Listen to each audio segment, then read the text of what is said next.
জীবনে কেউ প্রেম করে বিয়ে করেন না। এখন আমার পাশে যাকে দেখছেন সে আমার ওয়াইফ।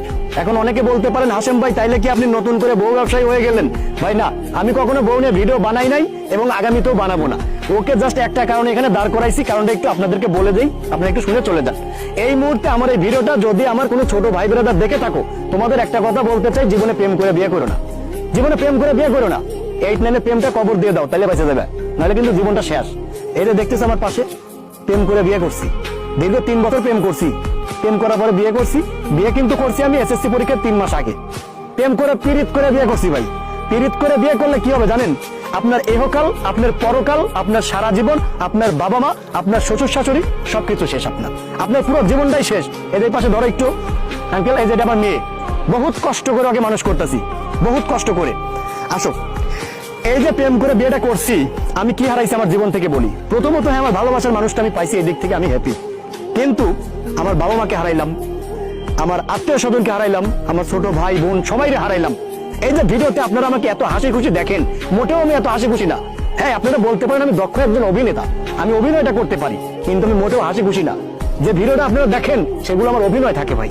আমার ভিতরটা যদি দেখেন আপনারা কেঁপে উঠবেন।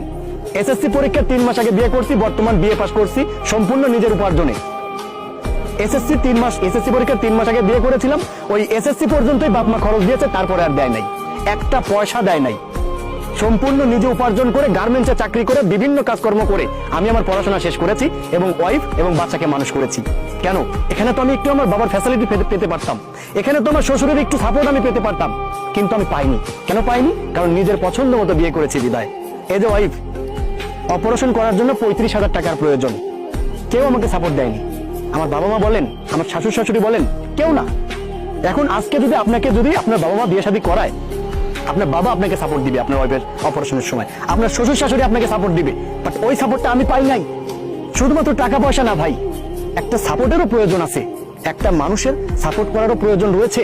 বুদ্ধি দিয়ে হোক, পরামর্শ দিয়ে হোক, একটু সাপোর্ট দিয়ে হোক, এটা প্রয়োজন আছে, কিন্তু ওটা আমি পাই না ভাই। শুধুমাত্র টাকা না, একজন যে আমাকে একটা বুদ্ধি দিবে, আমার শ্বশুর দেশে বলবে যে বাবা তুমি এটা না এটা করো, পাই না সাপোর্টটা।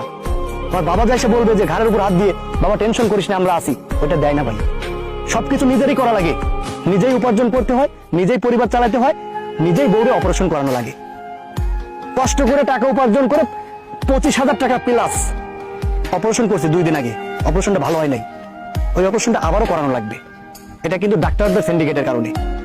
ডক্টর গেছে সিগারেট খাইতে, অ্যাসিস্ট্যান্ট দিয়ে অপারেশন করাইছে, অপারেশনটা ভালো হয় নাই, আবারও করতে হবে। এবার লাগবে ডবল টাকা। টাকাটা কে দিবে আমাকে?